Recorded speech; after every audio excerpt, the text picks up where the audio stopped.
All right, I think we are live. Yes. Um, Hi, everyone. Happy Sunday. Thanks for coming in. Hope everyone's doing well. And we're here to do our live sacred space session uh, for the month of December. The last session we'll do in 2021. So welcome. I want to say, as always, that I'm honored to be with you here in this time of sensitivity and ongoing uncertainty. And I look forward to sharing time with you in our shared sacred space together today. Um, so the things we'll do here today is that we will set sacred space as always, and then we'll have our talk about our overall topic theme for the month. And our theme this month will be the power of the Muse in your life path, the power of the Muse in your life path. And we'll talk a little bit more about what we mean by that and what story Gary, our editor, has selected for this session. And then we'll have an exercise kind of related to that, just suggested only if you want. And then we'll close sacred space after that. And so to begin the process of setting sacred space, I'll say first that our intention here is to all of us together to create a space which is devoid of fear, threat, and control, in order for us to be able to open to higher guidance from within our own selves, however we choose to define that. It could be a muse that you follow, intuition, the god or gods that you worship, just brilliant flashes of insight that you kind of get in the shower or whatever. However you get it, we would like to create a space where each one of us together and protected by each other feels safe to open to this higher guidance. A safe sanctuary space for us all to relax and surrender with no feeling of danger or threat. So that also, when we do it together, so that we can partake of the nourishment, the emotional nourishment and the spiritual nourishment that comes from being in sacred space together in a group. And in opening sacred space today, I will propose, as I always do, that we all follow the 4 principles of Presidian sacred space. Number 1, confidentiality. Standard Vegas rules: what happens in sacred space stays in sacred space. Now, that's the rule we follow when we do events in person. But for online, the stream is public. The replay will be public. So the way we handle confidentiality is via anonymization. So if you would like to be anonymous, you don't have to be anonymous. But if you would like to be anonymous, you would come in through into the Crowdcast stream. It'll ask you to register, and you'll go to your edit my profile and change your username to Harry Potter, Mickey Mouse, whatever you like. And then you can continue chatting, posting questions, what have you, anonymously, only if you want. So that's number 1. Number 2 is that we try as much as possible to refrain from any behavior or speech that would create a feeling of threat in other people, controlling. And this is regardless of the intention. So even if it's well-intentioned, right, we don't go in and try to fix or cure or administer tough love, where it's like, this will hurt me more than it hurts you. And the reason for that is that we're trying to create a space that is devoid of fear, threat, and control, as we said before. And so any fear, threat, or control, even well-intentioned, even if it's good for you, we try to refrain from spawning in the space, not because it's bad, right? So if I'm driving and I stop at a red light, if I run the red light, there's a lot of fear, threat, and control. So like a good citizen, I stop at the red light. There's nothing wrong with that fear, threat, and control. That's okay. But the nature of this space we're trying to sit in is that there's certain things you can only get done in sacred space, like opening to higher guidance. So that's why we do it, right? So it's not to say tough love is bad and even, all of these things, but that it's like there are only certain things we can do when we go to the bank in person and, in safety can count our money and sort of settle our accounts and everything. And a bank is a controlled space. So we go to the bank to get things done. We need to get done at the bank, and then we leave, and then we can. So similarly here in sacred space, no threat, no controlling, no fixing, no tough love. We're holding space for each other to be however we are without judgment. So if you're afraid, we hold space for you. If you're anxious, we hold space for you. If you're happy and relaxed, and actually your 2021 has been great, we hold space for you, right? And then in that state, without anyone trying to push or prod you in any direction, you stop. You hopefully, if you're okay with that, you relax, and then the deep space, long distance antenna opens, and you get your signal. The third principle, a corollary to the first two, no commerce. So nothing may be sold in sacred space. There's nothing wrong with commerce. Those of you who are on my email list get emails from me all the time. But every commercial pitch, right, is a veiled threat. If you want a beautiful mane of hair like mine, you better buy my Artie's hair tonic, right? And that's a veiled threat. If you don't buy my hair tonic, you won't get whatever. That's a ridiculous example, but so there's nothing wrong with commerce. But in sacred space, we don't engage in commerce. So nothing may be sold. I can't sell you anything. Gowrie can't sell you anything. Please refrain from selling and pitching things to each other in the chat. And that includes recommendations. So even if I recommend a friend's book or a stranger's book, and I get no financial incentive, we don't even do that here. Oh, there's a speaker that you should check out. We don't even do that here, because in pure kind of distillated sacred space, even my well-meaning recommendation is kind of a well-meaning threat. It's like, well, read this, buy somebody else's hair tonic, right? And you're like, oh, if that's the soft drink Artie drinks, then I better drink that too. And we don't do that. Said another way, we are here for your energy, not for the things you bring. We are here for basically the essence of what you are, not for what you do or provide, right? We're here for you, not for your value add. And then the fourth is that there is no expectation of participation. Similar to no fear, threat, and control, there's no pressure to do anything. You can come and go as you please. You can do the exercises, not do the exercises. You can chat, not chat. Everything's all right. You don't have to come to sacred space. There's no fear, threat, or control to come into sacred space. Oh, this will be good for you. You'll really like this, right? We don't do any of that. Again, the nourishment comes from the held space and your presence and attention from what you are, not what you do or provide. And the beauty is, as we said in past sessions, you can do sacred space on your own. When you take a shower, you're in protected sacred space. When you go for a long run and nobody's going to bother you, you get downloads, you get great ideas in the shower.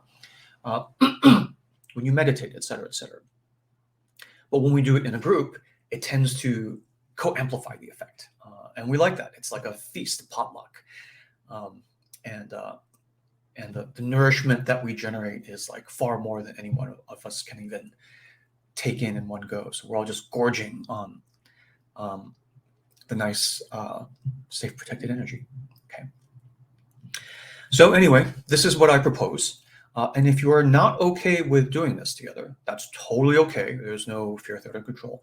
But that's what we're about to do in the next 30 seconds. So we want to give you a moment now to pause and make your selection, whether you'd like to continue or not.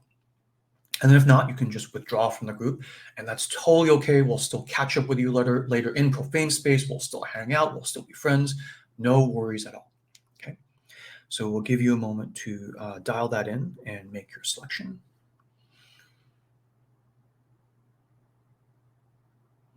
Okay. And now for the rest of us, we will now move forward together into our shared sacred space. And as we cross the threshold into our shared sacred space, I would just like to remind all of us, myself included, that we are now, mutually agreeing to observe the four principles of sacred space: confidentiality / anonymization, No fear, threat, or control, no fixing, no tough love, no commerce, no recommendations, and no expectation of participation.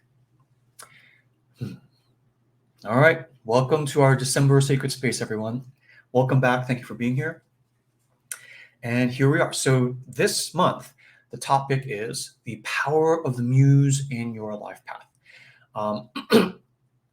In this month's Mythic Brainstorm call that I do with Gary, our editor, we came across a tale from the Grimm Brothers Collection that led us to a number of insights around, interestingly, the power of the muse, and kind of basically equivalent to that, the power of the embodied feminine within us.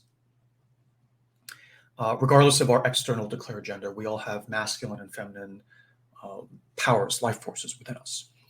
And the incredible life path that opens up for us, mythopoetically speaking, if we are able to pursue it, right, this communion with the muse, and absorb it consciously in our lives. Okay. So that's our topic, and to guide us through, I will ask Gary to come back on screen and tell us about the story she has selected.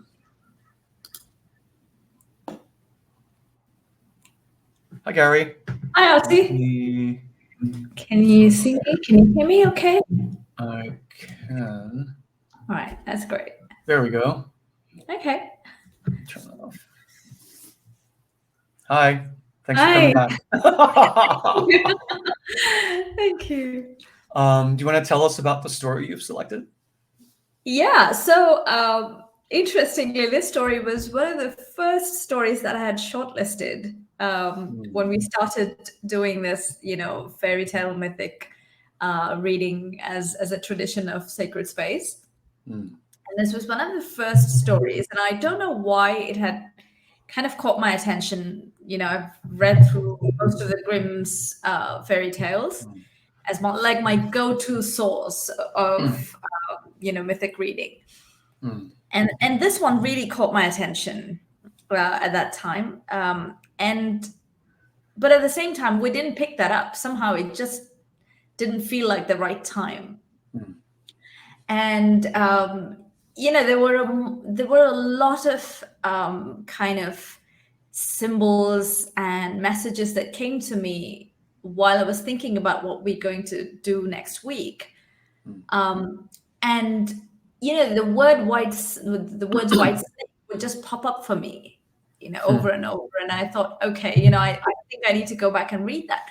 When I read the story, it just felt like we. So the name of the story is White Snake. It's White Snake. The name itself is White Snake, right?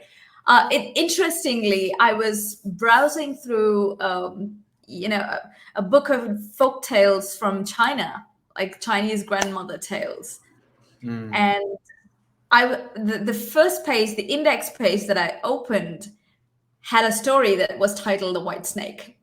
And that was the first thing that caught my attention. So many other things happened that way. And when I saw that, I knew this was like, okay, the time's ready. This is the right time to do that story I'd been thinking about. And I think recently you mentioned like a Scandinavian version of that story. Lindworm, yeah. In one of the sessions. Yeah. And yeah, so it all felt like it was coming together, and it was time for us to talk about this story.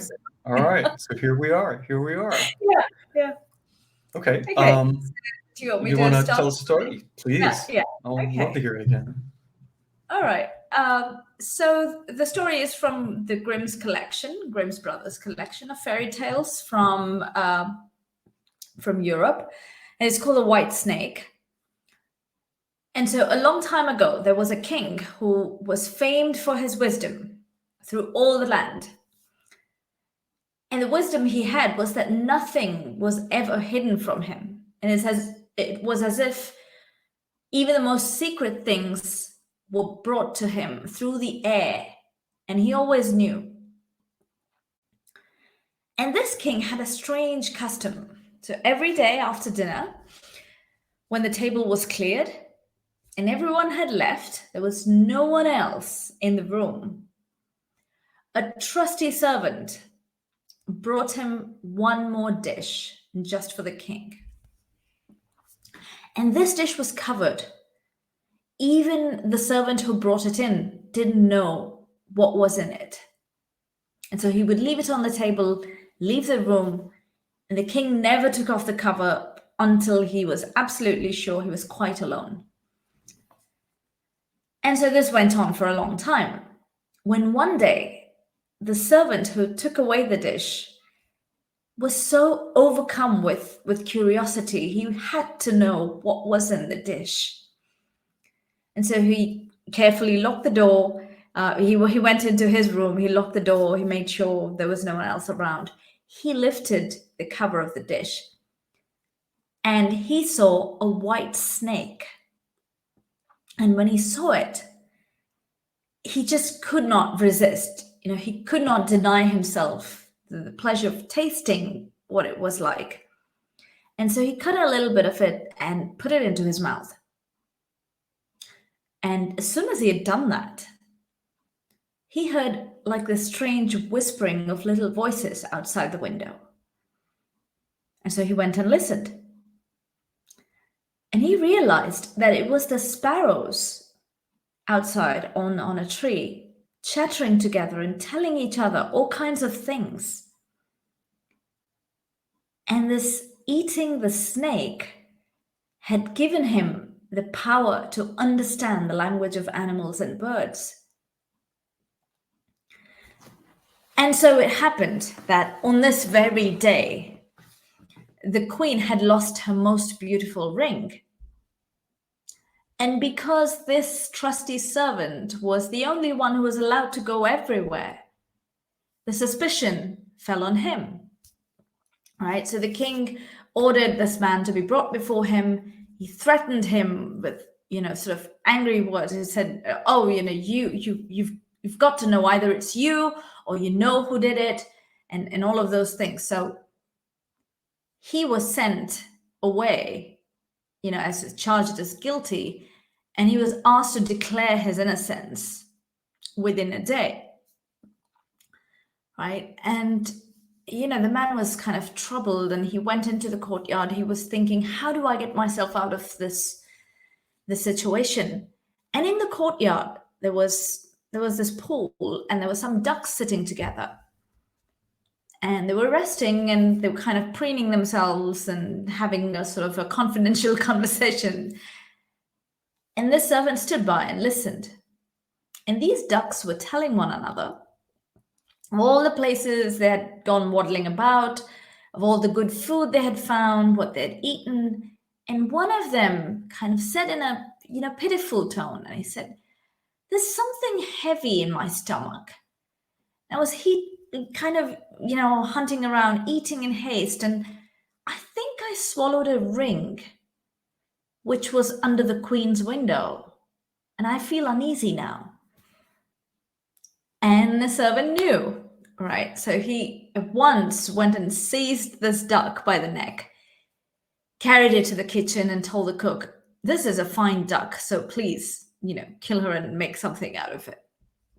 And so the cook was ready. He cut the duck open, and there the ring was in the belly, right? And so the servant could now prove his innocence, and the king felt terrible about accusing the young man. So he wanted to make amends. And he allowed him to ask for one favor and said, "I can promise you, I'll place you in the court. I can, give you rewards, whatever you want." And the servant refused everything. He said, "I only need a horse and some money to travel, because I've set my mind to see the world, go about a little, and, so that's all I want." And so, the king had made a promise, so his request was granted. And he set out on his way. And one day he came to this pond where he saw 3 fishes caught in the reeds, and they were kind of gasping for water, right? So they wanted to kind of get themselves out of the tangle. And they were sort of lamenting, saying, this is it. This is the end. We're going to die now so miserably. Can't get ourselves out of this. And so the man heard this. He, got near the pool.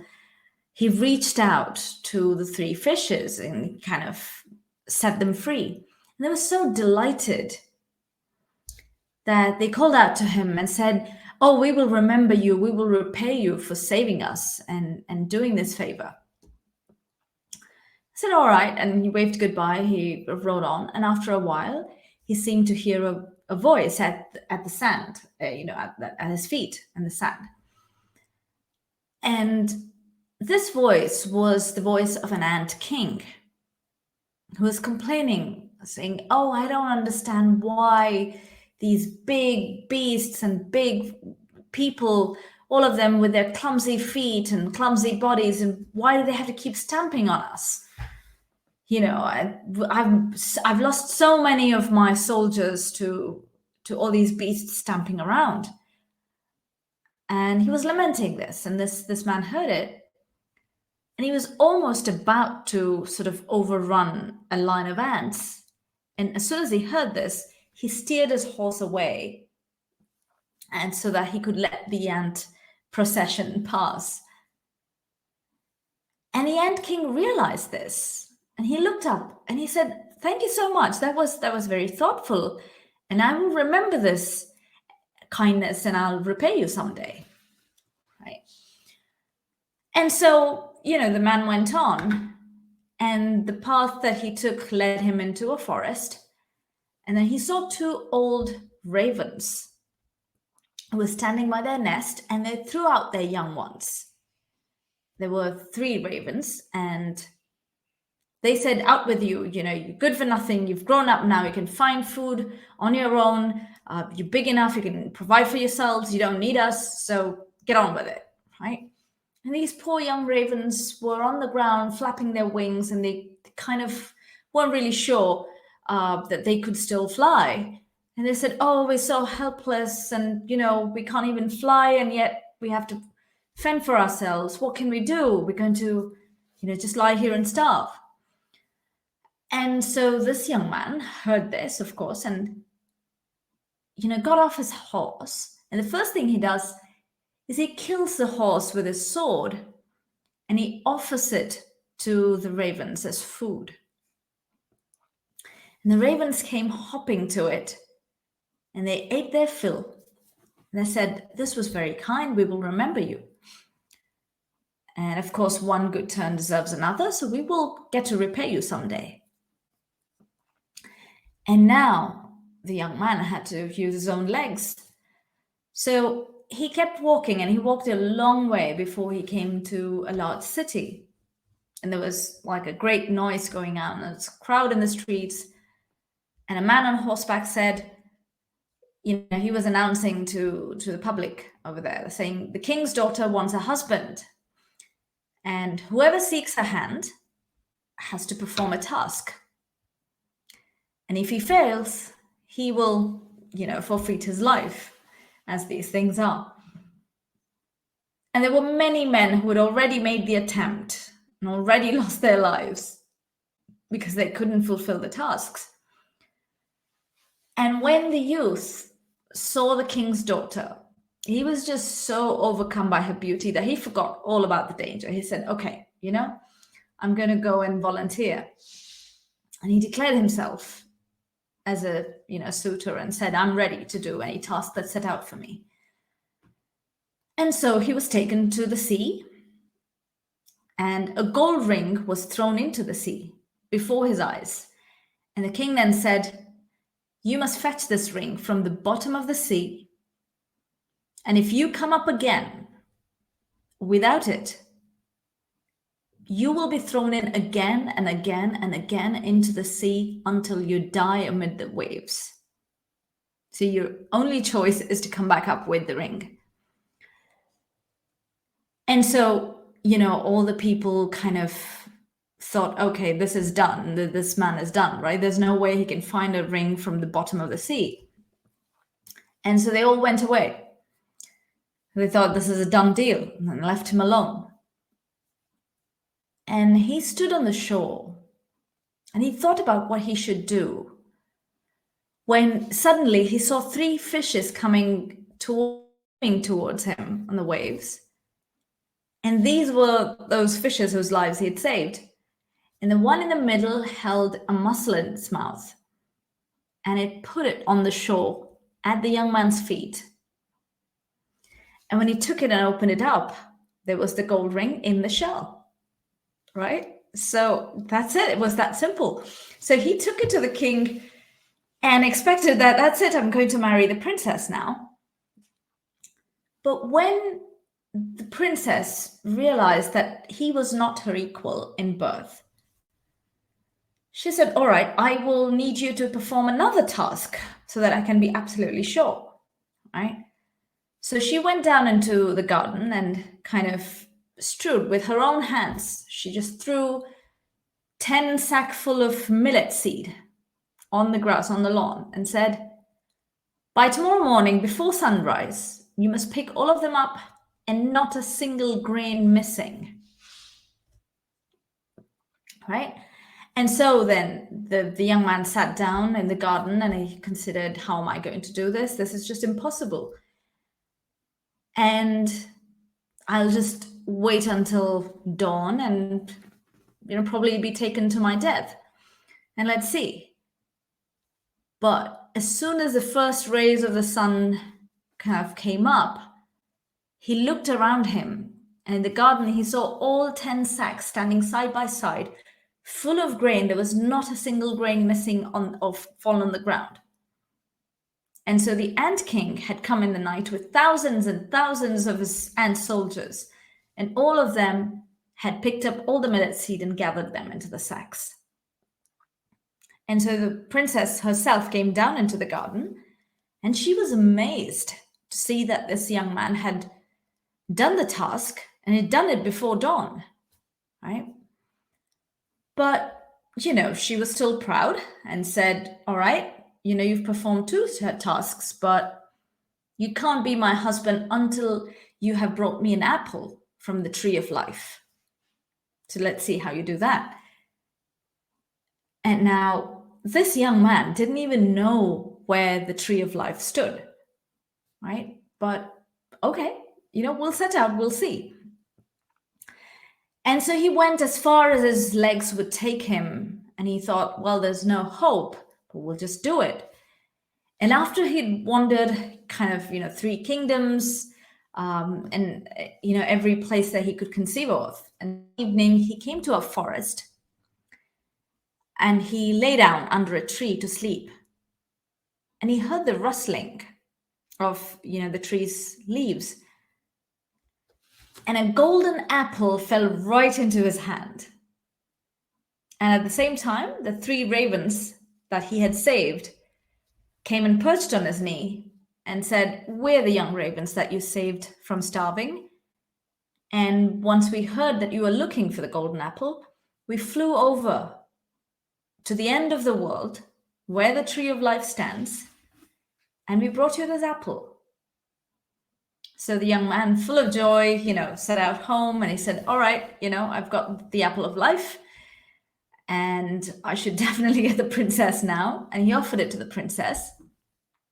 And she had now no more excuses, to make. So they then cut the apple of life in 2 and they ate it together. And they fell in love with each other, and they lived a very long, happy life. So that's the story. Thank you for that. Let me get back on screen here. Yeah. Yay, thank you for that story. Even better the second time around. Yeah, it's fun telling it too. So I guess I'll start where I usually do, which is to ask you, where do you enter into that story? Like I said, it's the theme and motif of the snake that keeps coming up over and over. For me personally, in many areas, in dreams, in real life, and all of that. So there's always that connection. When I read about the snake, kind of, I always become more alert to see if that's a message for me, right?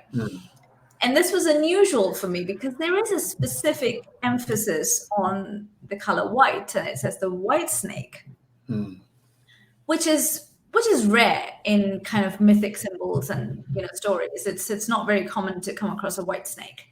Yeah. That intrigued me. That was the first thing. And the other thing, as I was reading the story, that really caught my attention was the thing that the king, the princess's father, right, when he set out the tasks, the thing that he said was that if you come back up without the ring, you will be thrown back into the sea again and again and again. Right. Until you amid those waves. Right. so kind of significant because a lot of times when I've been circumambulating in my journey, it's like, you go back into the waves, you get kind of overwhelmed and drowned, and you come back up, and then you pull back in again. It was almost like when the king said that, I was like, I know what that is. I kind of know what you mean, getting pulled into the waves again and again until whatever, right? Yeah. So, that was, I think that was very significant that the way it was placed in the story. So that resonated with me. Yeah, that totally jumped out at me too. I think we were saying on our call that this being dunked back in the ocean over and over again is this symbol embedded in the story of circumambulation, right? Yeah. You go in again and again and again until you get the ring, which is the symbol of you can read it as like the fully integrated self, right? We know from Plato the self is a sphere, a circle. And so, in these fairy stories, when you're going after the ring, when you are trying to retrieve your golden ball, right, like in The Princess and the Frog, you're trying to get to this point where you recover yourself and you become whole again. You reintegrate with all the different parts of yourself. And the symbol to me is like, you'll get thrown back into the tumbler again and again and again until you recover and heal. Because until you do, what else? I mean, what other priority is there, right? So you'll get dumped in until you get the realization and the integration, or you get killed, right? Which in a dream is a symbol of transformation. You get transformed into a next form, where then you will be able to go down and get the ring.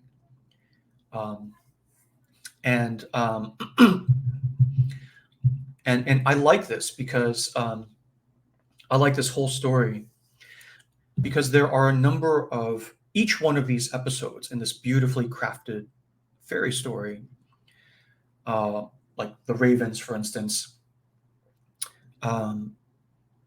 is really, if you stop and read like just the raven, the physics of the raven story, and I'll do that, but each one of these, the fish, the raven, the ducks, can be read as its own sort of mini fairy story, if you will, of what the physics of the interaction are with the ducks and what they represent, with the fish and the ants, certainly what they represent. I'll touch on all that. But I just want to sort of start by celebrating and praising the story because the overall arc is gorgeous, but then each sort of jewel in the arc of each one of these interactions is just so well done. It's so well done. You can actually read each one of these separately because they're crafted so precisely. So a typical fairy story will zoom into one of these jeweled sort of little things. But this one, Whitesnake, does a quick survey of the entire cycle, right? And then gives this gorgeous detailing of each part of the cycle. So I'll just do the overall arc and sort of touch on each of the things. And I think the really interesting thing here is that because of the detail of each of the interactions combined with the overall arc, it's like a neon sign of, so given the detail, any details you see at the overall arc level are going to be finely crafted as well. And of course, what you notice about this arc is that, well, for me, two things. One is each of these interactions goes through swimmingly. He goes after the golden apple. So you remember the Loki story of the golden apples that we did a few months ago. And what a roller coaster that was of, like, you know, the football of the golden apples going back and forth between Asgard and the realm of the giants, right? And here, how does he get his golden apple, right? It's through the ravens. And because he teed it up correctly in the beginning, when time comes where he needs the golden apple, it literally falls into his lap. So you could say, well, that guy's just lucky, or because it's so finely crafted, you're like, okay, what is the detail? What is the deal here? How do you get the golden apple of nourishing insight that provides wisdom, right, from the previous story? That's what we came up with for the golden apple, with what seems to be no effort. And the message here from trial after trial after trial is that he is just threading the needle perfectly, right? And just to give sort of the headline, and then, you know, you can leave the session once you got the headline, right? But just to give the headline, because it's so brilliant, is that this perfect arc of a life path through wisdom, the three realms, gold, insight, right, from the underworld, the acquisition of discernment with the ants, and I'll come back to all these, is catalyzed. It's like this perfect 10, this perfect round of golf, is catalyzed in the beginning because you teed it up in the right way. And what happened in the beginning? It all started with the white snake, this feminine, divine wisdom, emerging power, embodied, which we sort of tend to, around here, associate with the Muse, right? The divine, feminine force. And there are many faces of the feminine, obviously, but this is the face of the feminine that comes down and is whispering in your ear, saying, okay, aim a little bit to the left. Okay, now. And you hit it, and it, you know, the arrow goes through all 12 axe heads in one go through her guidance. So this is kind of an exceptional kind of example of a story. And let me dive into it. So for those of you who are new or haven't sort of seen any of the previous sessions, the way we read fairy stories, myths, dreams, random happenings in the real world is with a mythopoetic lens, a symbolic, archetypal mythopoetic lens. And simply what that means is just a fancy way of saying, when you read a dream or fairy tale like this, we read it in such a way where we regard every major actor in the dream or story as being a symbol of a different part of your own inner self. So I am one self, right, through the monotheistic lens. Through the polytheistic lens, which is just as valid, I am one self, but I am a collection of different sort of life forces and powers. So I have intellect and body and spirit and soul. I have eyes and ears and liver and heart and lungs, right? All ideally working together in concert for some higher arc of the meaning and purpose of my life. Okay, and this is, you can read. This is true of all of you, all of us. And so in a fairy story like this,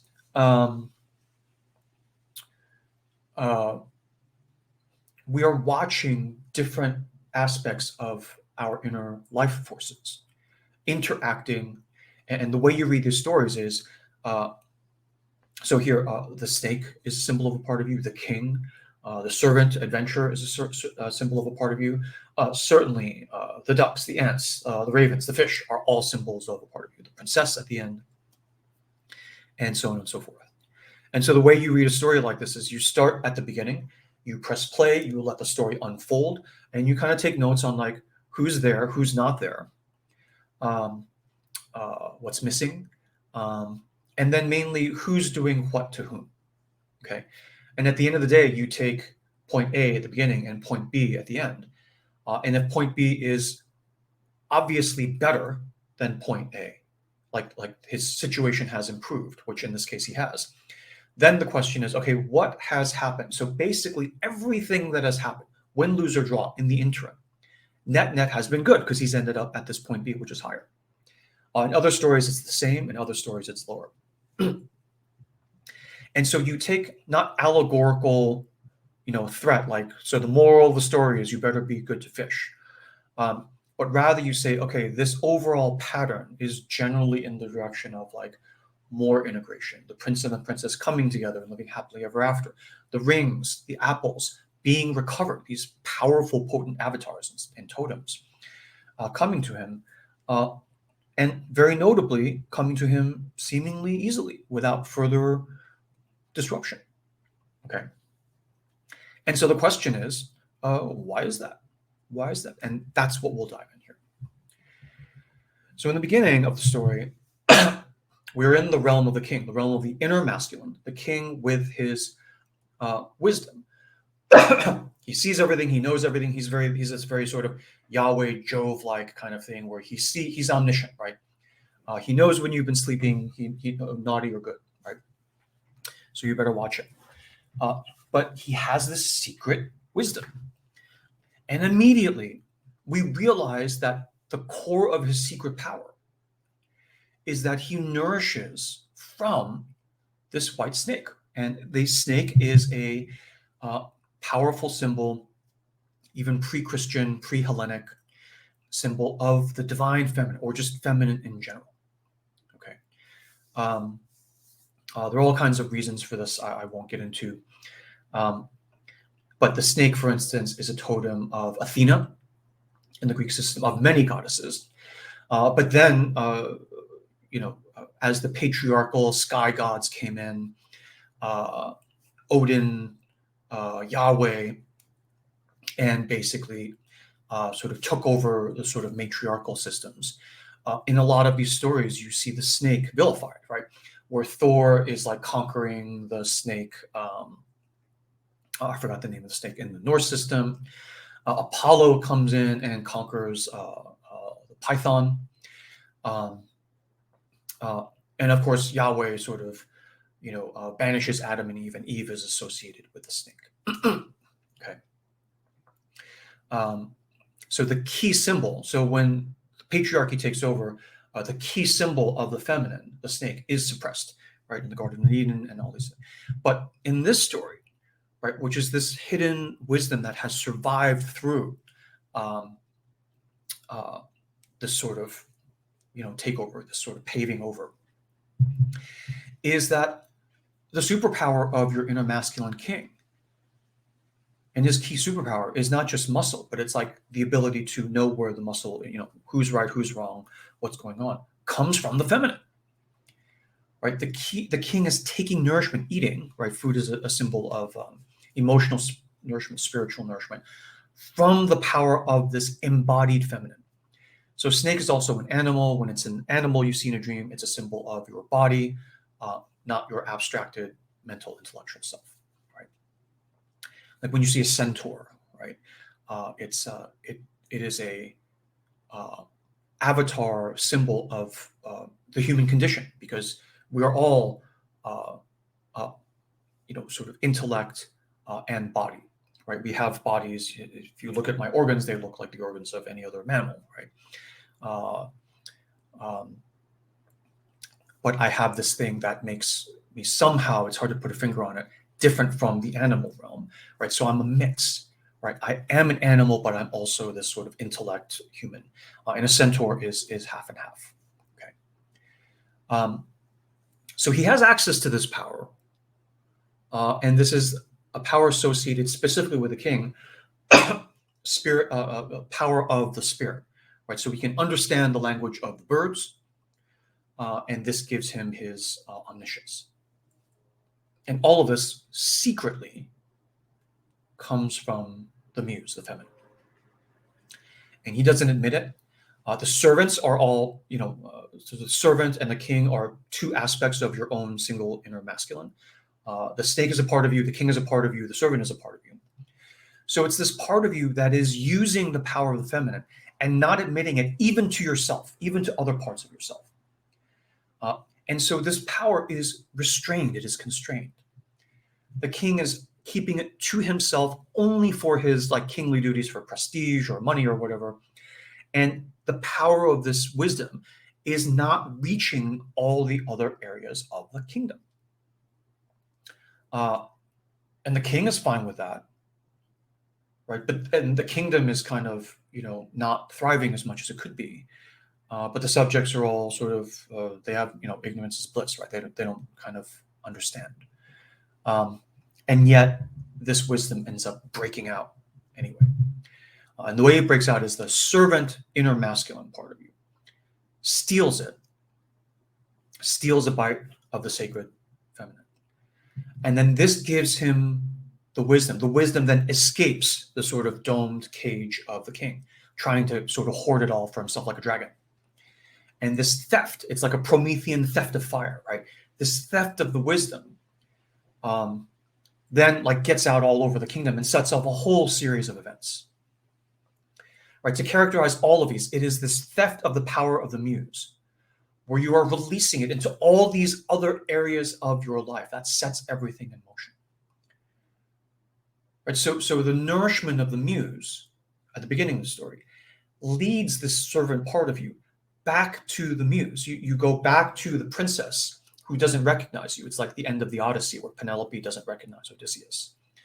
And you go through even more trials, swimmingly so, because you started off on the right foot with the muse as your god.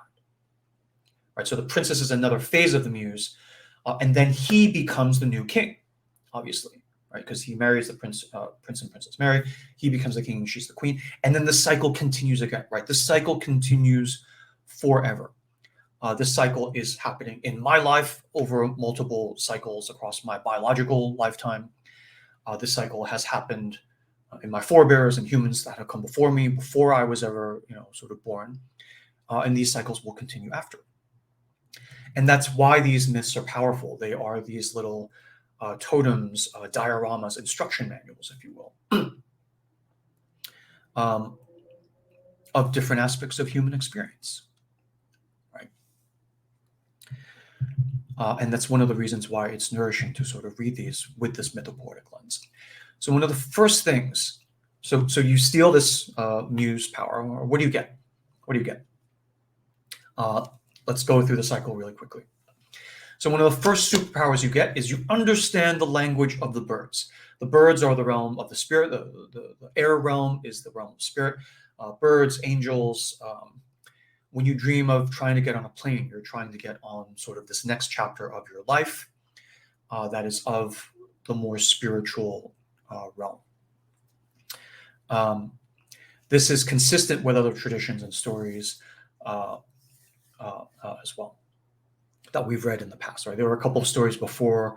I think, Gary, what was that one with the boy and the girl, not Hansel and Gretel, the boy and the girl who had the power of, I think it was the most beautiful bird in the world or something, and they had the power of understanding the birds, and the birds tell them everything, right? Yeah, I know what you're talking about. I think I'll find that story. Yeah, if you can. Yeah. It was a while ago. Yeah, it was a while ago. Yeah. But when you get a download, right, from the spirit world, you kind of know intrinsically it's going to be meaningful, right? When the spirit comes to you and whispers in your ear, it's not to tell you where you left your car keys, right? or whether you put enough money in the parking meter. I mean, maybe it does, but its realm is more, its natural provenance, right, is more of giving you hints around the meaning and purpose of your life, right? The muse is the one that inspires us to write poems, paint paintings, right? It's from the spirit realm. So here, the first thing that happens is he can hear and understand the sparrows. And this superpower enables him, first order of business, to escape the constraint of the king. The king is like this dragon. He hoards, right? This is your initial position. The king at the end, which is the servant turned into king, is a higher level of consciousness, if you want.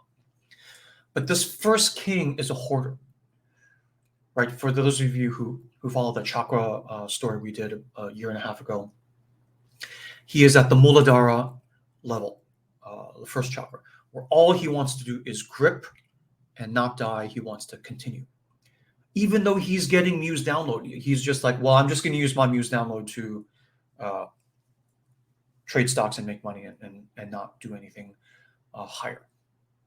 Okay. As Joseph Campbell used to describe, the dragon, not the Asian, European, Chinese dragon, but the European sort of symbol of the dragon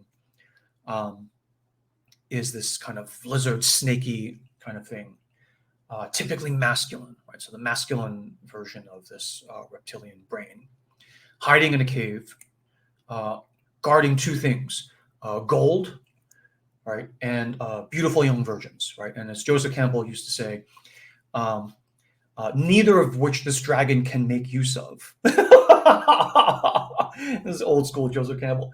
So these dragons, this dragon part of you, hoards gold and beautiful young virgins. He can make use of neither of them, but he just wants to grab them anyway. And he would famously also add on to the end, there are people who are like this in the world. We call them creeps. So the king is like in this mode in the beginning. And the servant kind of has escaped, has tasted the white snake. And the king immediately tries to constrain him by accusing him of stealing the queen's ring, which in a matter of speaking, he is guilty of. He stole a taste of the snake, which is coiled in a ring. And so he has stolen this feminine sort of power. Okay. And he tries to get him in trouble. And there's a funny little hint in the story where there's a hint that he has stolen the power and the king has kind of lost this power. Because the queen's ring is gone. It turns out the ducks know. And the king supposedly has the power to talk to the sparrows and everything else. So why does he even have to threaten the servant to get the ring back? All right. Either he's trying to constrain him and he's doing this gambit to or he has lost the power of talking to the birds because the servant has stolen. Either way, there's been this transfer of power, like the Promethean. There's been this transfer. He's gotten the ember from the furnace of Hephaestus and he's off. Okay.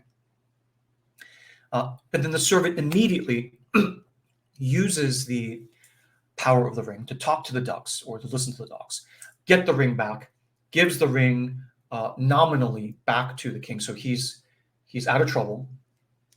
But the real power is not the queen's ring. The real power is the nourishment of the snake. It's the wisdom, not the outward sign, not the prestige. And he gets to keep that. Okay. When I talk about the coiled snake,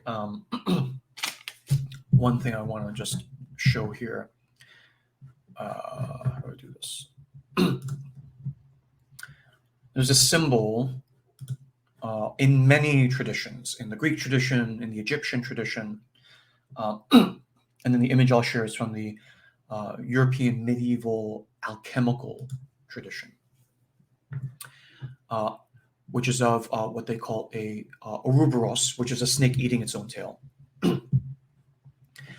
And one derivation of it, which is called a double Ouroboros. A double Ouroboros. Now, hopefully you can see my cursor thing. This is just from a slide deck from a different talk.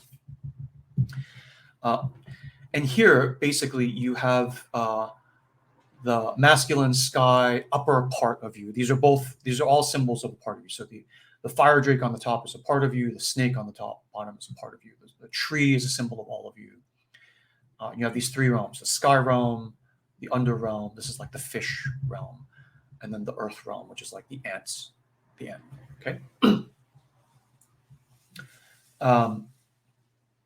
And this is the tree of life from which all the golden apples come.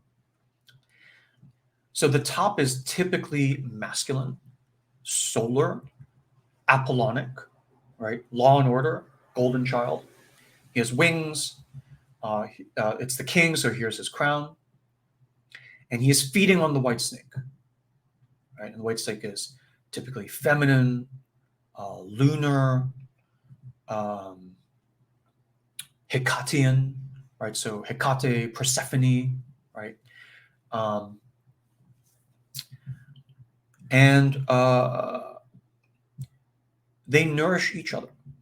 They nourish each other. Okay. So the white snake is at the bottom. The top is the king and the servant.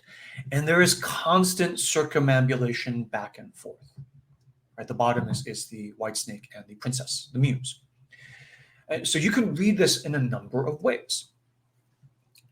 One way to read it is through a patriarchal, somewhat toxic, linear, one-dimensional, almost childish way to read it, which is that this is an epic battle of good and evil in our world, and one side must win. One side must win. Okay. And you don't view this as a cycle. You view this as a straight line. And as we have said in the past, systems and cultures that view time as an arrow rather than a circle, the arrow has to reach some endpoint. So these mythologies tend to have images of like end of days or the apocalypse at the end of time, right? And when you build a culture like modern Western culture, everything's progress up and to the right, but at some point it will go off a cliff because the underlying reality is that everything's actually cyclical. So if you keep going up, it has to eventually go down. But when we ignore that part and we keep cranking faster and faster, we end up unbalancing the whole system, like climate change, nuclear holocaust, whatever. And it becomes a self-fulfilling prophecy because we are living that archetype.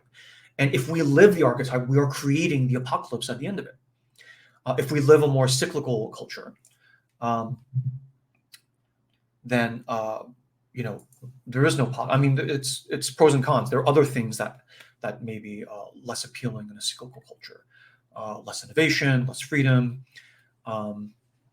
Depending on the ethnic instantiation of that culture, right? But one way to read it is that one side has to win, right? Which is ludicrous if you look at it from the point of view of embodied nature. So if it's the four seasons of just nature, winter, spring, summer, fall, and we say, well, it's a battle of these four forces, one has to win. So at some point, the entire world has to be spring only and no other seasons. That would be a disaster.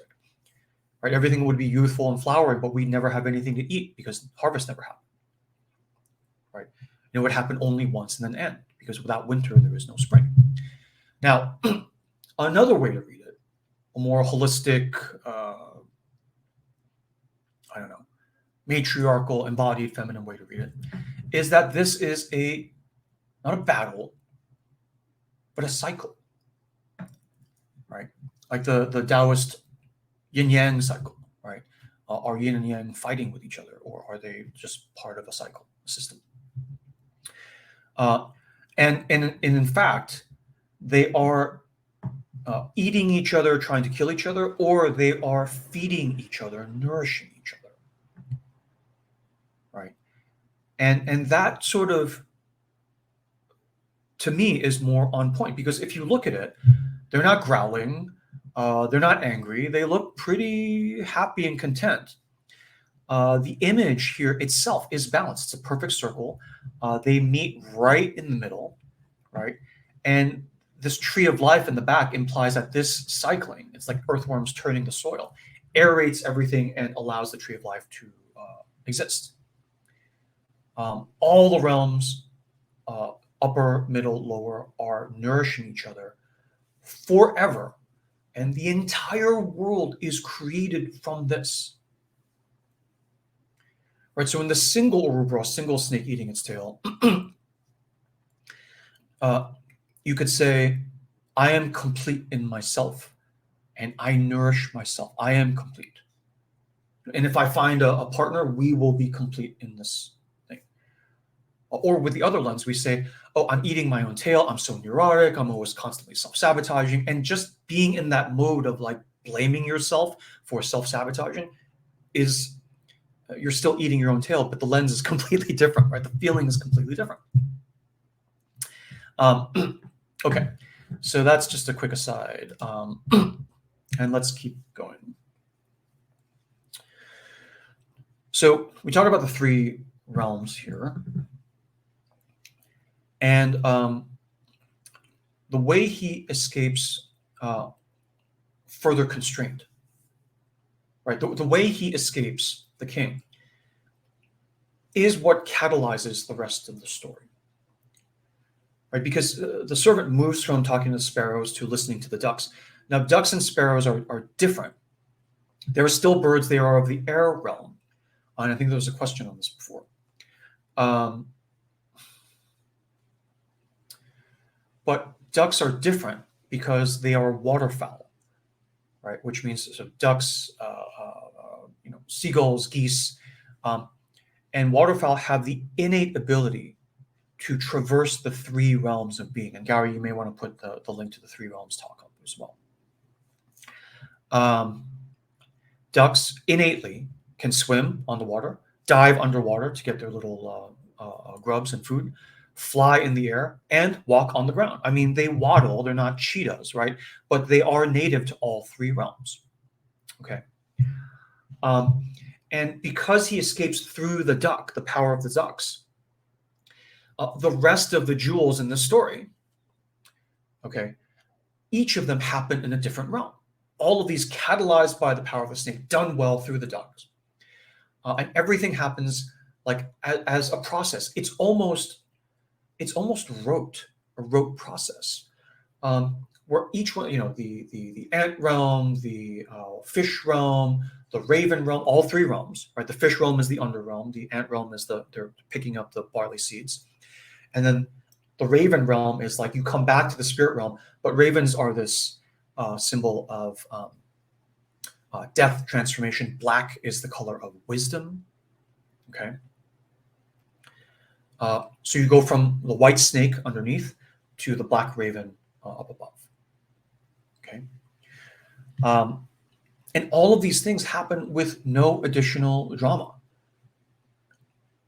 because he is connected to the muse.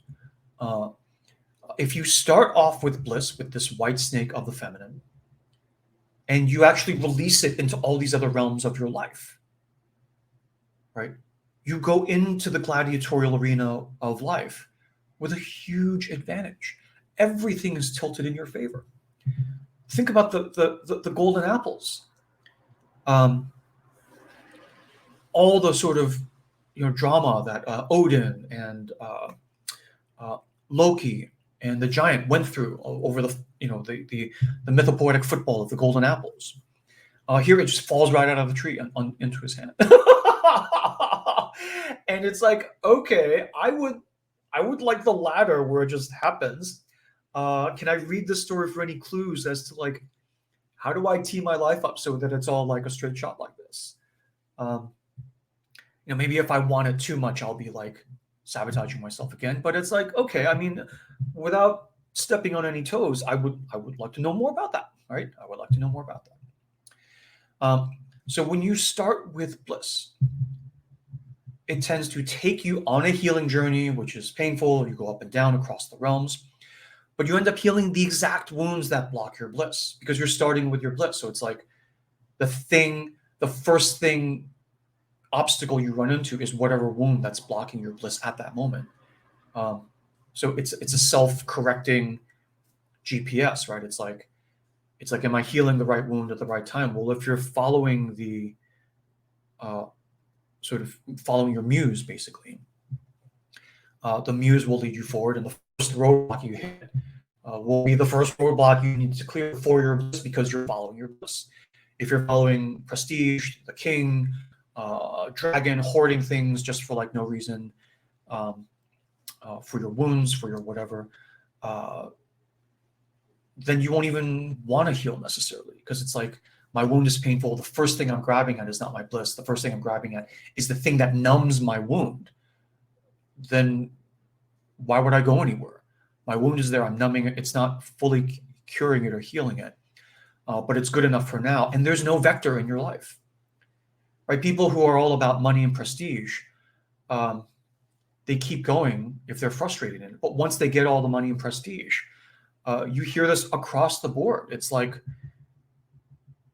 is that all there is? It's like, what do you mean? This is the thing you've been panting after for the last 40 years of your life. You finally got it.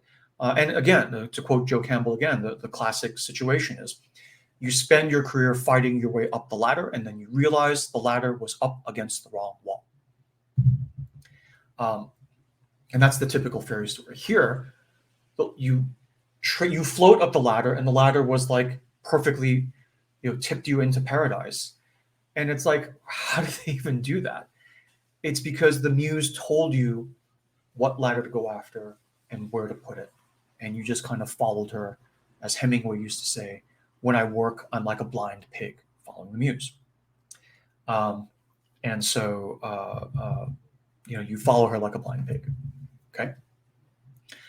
After the ducks, so he goes through, he takes care of the fish.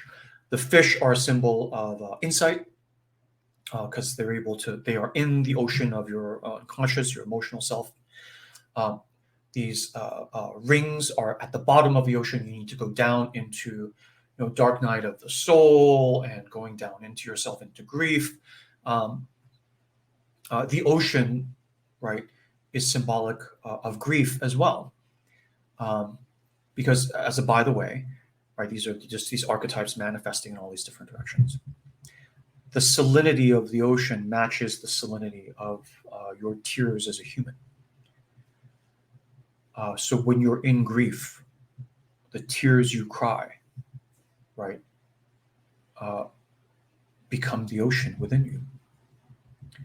And if you stuff down grief, you don't have the ocean, and the insides don't come up. Okay. So he does this, and the fish are just like, done.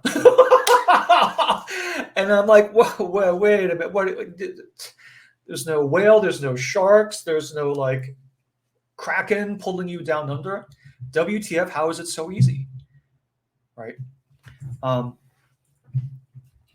And the only thing you can point to right at the beginning of the story is he gets this taste. He doesn't capture it and become, kill the king and become the next king, the dragon to hoard it. He takes it and he's out. And the king's like, okay, I tried to arrest you. You got out with the power of the ducks, I suppose.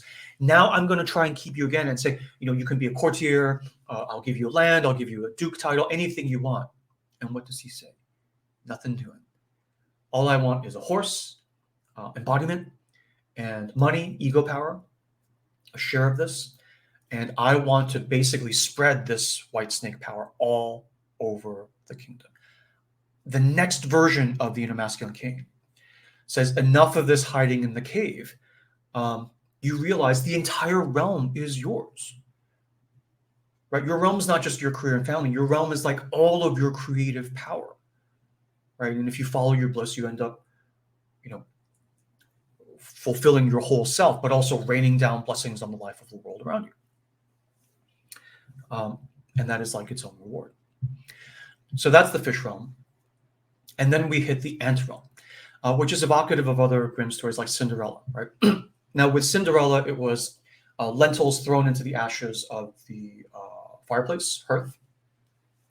And then she called the birds, right? So the realm of the spirit came in and picked the lentils out, right? So when you're picking something out that's impossible for your regular self and some superpower within you, the birds, the ants need to come in.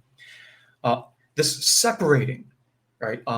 Like the Odyssean winnowing fan, right? Separating wheat from the chaff at the end of the Odyssey. is a symbol of discernment, is a symbol of the development of your powers of discernment, the powers of your judgment. So the first phase of the white snake muse, nourishing you, is escape from like this tight creepiness, right? The second phase is to eschew money and prestige and go out into the world embodied with ego power. The third phase is you gain this insight from the fish. The fourth phase is at the regular human level, at the ant realm, on the ground, not below it, not above it, on the ground, at the ant level. You gain the mass power of discernment and judgment. The ants come in and pick out the grain with precision, not a single grain out of place. Ants are a symbol of this part of you. In certain Ethiopian fairy tales, you'll see ants going down into the grave of the previous king and bringing up grains of gold, like smaller than sand specks, but then amassing the mountain of gold, right? Going down into the underworld and bringing up this power of insight. So this ant power can go down into the underworld. It can be fish, right? It can even be at the surface of the at this level. So it seems impossible, right? How are you going to pick up all these barley grains? But there is a part of you, this ant part, that is seemingly humble, but is able to do this at scale, right? In our workshop yesterday on archetypal manifestation, at one point we were like, okay, we do this, we do this, we do this, and then we come up with the list, the ideal list of what we want our life to be like, which we will then proceed to manifest, right? And it was so moving. Many of the advisees in the workshop were like, they distill, in the session, they distilled down the ideal list. And their first reaction was like, not that it's gorgeous, not that this is inspiring, which it is, but that, yeah, that is an impossible list. And I'm like, really? We just went through 2 hours of, we get, like, this is the blueprint of like your incredible life. And the first thing out of your mouth is, it's impossible. Really? Just kidding, right? But that's the beautiful thing. You're at this point, this is impossible. How am I going to pick up all these grains of barley and put them in sacks and not miss only one? I guess I'm dead. And guided by the muse, there was another characteristic of this servant part of you. He's humble, he's hardworking, sort of. But the thing throughout, okay, is that he is kind of in a state of the sacred the whole time. I mean, after being infused with this muse white snake, you would assume you would remain in the state of the sacred. And one of the clues to this is that when he's faced with this thing, he's like, well, I guess I'm going to die today, right? And he's not in fear or threatened by this at all. I'm not saying you shouldn't worry about like dying, but in the story, if he were to be beheaded by the king for not passing all the trials of the princess, he would be killed, which in mythopoetic terms is not biological death, it is a transformation. So I can't do it in this form. Then I will die. Maybe I'll come back as an army of ants, and then I'll pass the trial the next time. Okay? In this arc of the story, he doesn't die. Okay? He is able to not even invoke. The ants come of their own accord. So he is in this deep communion with the ant part of him. He is in deep communion with the raven part of him. He's in deep communion with the fish part of him. And what is the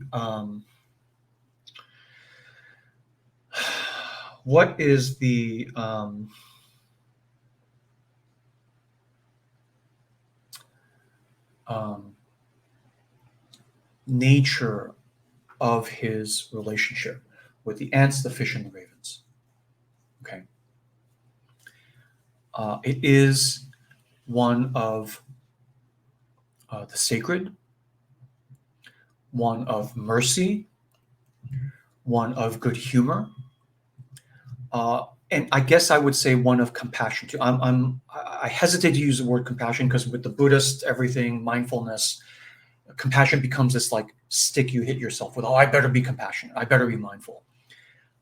So it's like we're running out of words because they're being taken over by like the profane, threatening wellness industrial complex, where everything is the next like should on your to-do list.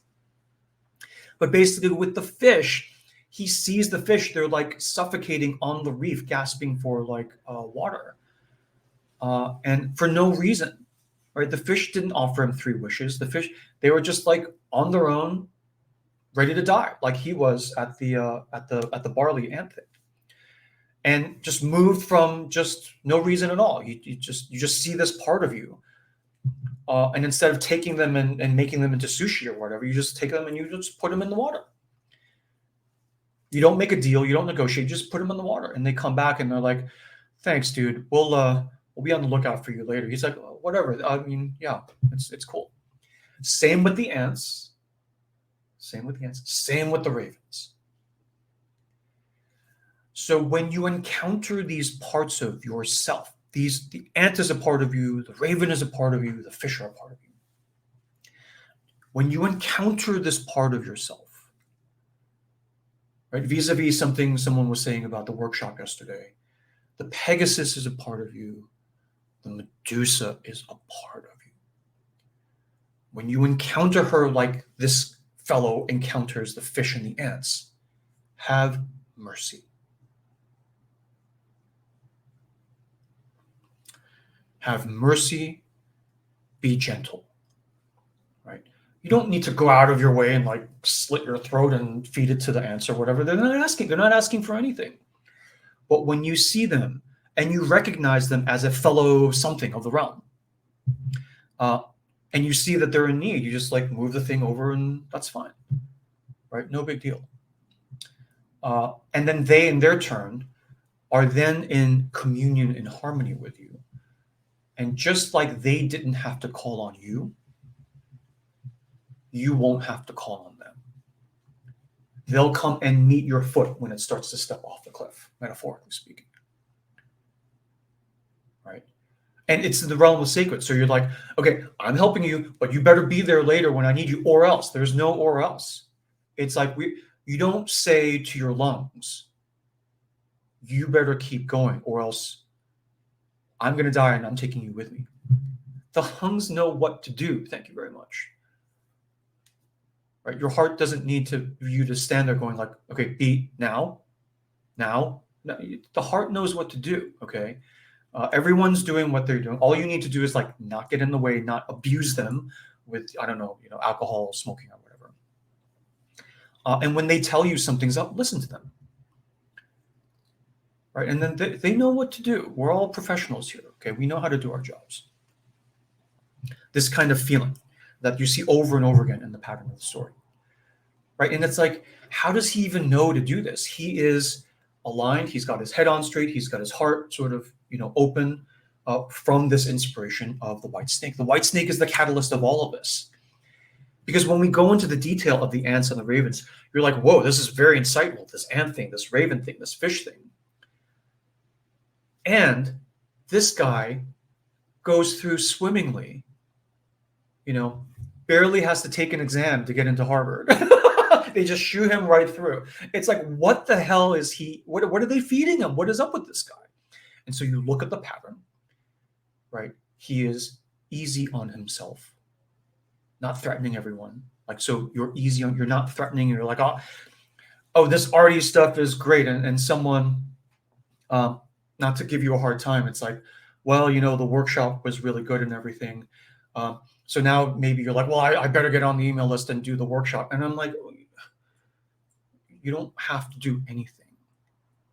You don't have to do anything. I mean, I appreciate, but it's like nobody has to do anything.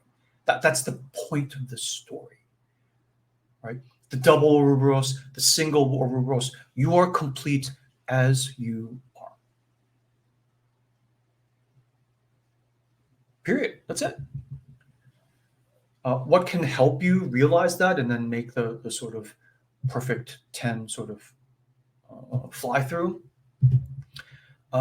is the feminine, is the muse. Okay. In whatever form she comes in. And the snake form, I mean, the irony in our modern world is that the very thing that will save us is this embodied feminine guidance muse of the snake. And that's the very thing that, like, from Genesis, Adam and Eve, from Apollo, slaying the python at Delphi and taking over the oracle. That's exactly the thing that has been exiled. And, so you could say, oh, it's a tragedy, freaking patriarchy, right? But over millenniums, right, the pendulum swings back and forth. It's a cycle.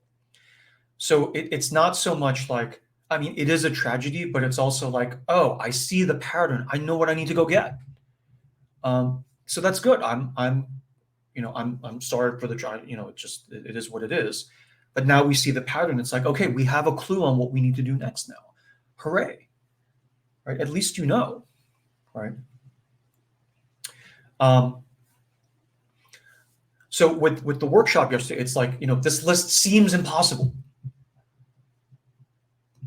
Right? But there's a part of you that's seemingly humble, Ants, that can do this at scale. That can get all of these things on your impossible list done, or make them no longer needed. You simplify the problem, right? And the way we talked about it yesterday in terms of how you move into the next archetype, and we talked about, the role of the body and all this other stuff. The white snake is like feminine, embodied, nourishing you, right? But not sequestered in just one compartment of your life. And I'll come back to that as well. Okay. When you're in the right archetype, it all gets done like on its own. The issue we pointed to the workshop yesterday, it's not that it doesn't get done. It's that when it's flowing through you, you actually clamp down and stop it, because it's unnerving to feel the muse working through you at that. You kind of almost lose your sense of sovereignty, or you have to like let go of your sense of your regular self and admit or realize that the white snake is not the separate deity. She is a part of you as well, and you kind of just let this part of you drive for a while. And it's not easy, right? And then finally, the ravens. So we're back to the realm of the spirit, but ravens specifically are a symbol of wisdom. Black is the color of wisdom. The snake was white, the emerging feminine. White is emerging power from the ground, ending up at the white, at the black raven level. Okay. So this pattern of this first interaction with the snake, and then going back to re-access at any time. Right? This is a common pattern in these stories. So in the Devil's City Brothers story, which is Grimm's Brothers number 95, number 100, like right in the middle of the Grimm collection, the protagonist develops this friendship with the devil, right? Which is sort of the sort of realm, the sort of part of you that runs the underground realm. Okay, so the devil's like a fish or an ant underground, or the snake. So you work for the quote unquote devil for 7 years. And the key thing with the Devil City Brothers story is after you've done that, he gives you your wages. You're like, oh my gosh, what is this? This is useless. You go back up to the other world, the regular world, the ant ground world, and your sack of ashes and shavings turns into gold. Okay. And later in the story, when you run into trouble again, where the sort of the flying sort of king snake of the top of the Ouroboros cheats you again of your gold, you go back down into the underground cavern. And the implication there is that this is not someplace penalty box you were sent, and now, oh, thank God, I'm done with that grieving part of my life. I never have to go back again. The point is that you re-access it anytime you want. It is a part of you. right? Even the scary basement of your house is a part of your house. It is a part of you, right? And learning to access that is part of the power. So he eats this white snake, and he is able to hear the language of the birds all throughout. He doesn't need another pull of it. It stays with him. He can re-access that power over and over again. Like with the ocean, once you've cried all the tears, that creates the ocean within you. You don't need to do it again because the ocean's self-sustaining. Right? And when you need to go back to the ocean for nourishment, for mussels, for scallops, for fish, for gold to come out, it's there within you. Once you've done it, it is there within you. It may still be terrifying to go back again. But after you do it, the cycle of the double Ouroboros over and over again, you're like, oh, okay, I get it. It's still scary, but I get that this is a part of me. All this gold, right, is within you. And the trick is when you realize it, and it's infinite, and then you kind of start to relax. You see some fish there, you like pop them back in the water. You see some ants, the ant king is complaining, and you're like, well, I don't know what I can do to help you ongoing, but I'm not going to step on you. And he was like, thanks, man. Right? And then the ravens and the wisdom, it's like you're out of here. Wisdom is harsh. It's like you're supposed to sort of be on your own now. Oh, I've gone through the grieving. I've done all this therapy. I should be sort of this wise, and I can't believe I'm still not getting it. I'm still hard on myself. And then pushing the baby ravens out and say, you're wise, you're wisdom, get on with it. And he looks at it, and you can say, well, that's just the rule of the jungle, right? I mean, this is the natural raven life cycle. I just let nature take its course. Of the 3 ravens, maybe one will survive, and maybe that's the way Darwin intended it, right? So I'll just let it go. Or you can say, yeah, I mean, I can see that, but look at these little guys. Come on, right? Don't be a jerk. And you just, for no good reason, right? The ravens can't do anything for you. And this is the raven part of yourself. You're like, all right. And then they sort of hobble off. And then when you need it, and you're like, oh, if I'm not going to find the golden apple, I guess I'm going to die. And you're like, whatever, I'll transform. The ravens come and it's like, oh, yeah, that one. Yeah, we got you. We got your back, baby. And they pop the golden apple right in your hand. And even then, right, there's not this tight constraining of the original king of like, oh my gosh, golden apple, I better be nice to all ravens everywhere from now on in order to get more of these golden apples. He's just like, oh, thanks. And he's like, hey, babe, do you want a bite of this? And they live happily ever after. So it's like once you have the nourishment of the muse, you have, as the Christians say, right, eyes to see and ears to hear. Okay. So a quick recap: the white snake catalyzes the power of communion with the muse. It's not a one-shot thing. You understand animals forever. Then the duck gives you access to the 3 realms. And then you traverse the 3 realms. You go under with the fish, on the earth with the ants, back to the spirit, connect with wisdom. There are 3 fish, cycle, symbol of completion. I think we had a whole session on like the number 3. 3 ravens, and then ants. You need more than 3 ants. It's the whole en masse legion army of ants. And for me, the main point is that, so each one of these is like, oh, it's fascinating, it's really interesting, it's resonant, right? But at this meta level then of the entire arc, we go back to the overall headline that I said in the beginning, comes back to this idea that the unblocking of your connection to the muse, that's the key. That's the thing that unlocks the rest of your life. It is the feminine, right? You have to remember that the Grimm's tales are pagan, pre-Christian, and they're like this instruction manual, right, that is very centered around the feminine. And this was all stamped out by the sort of Inquisition, Holocaust of Christianity in the Middle Ages over Northern and Western Europe. The only way this pre-Christian wisdom survived was that they told the bishops, no, these are just children's tales, harmless. I mean, look at this one. Look at this white snake story, right?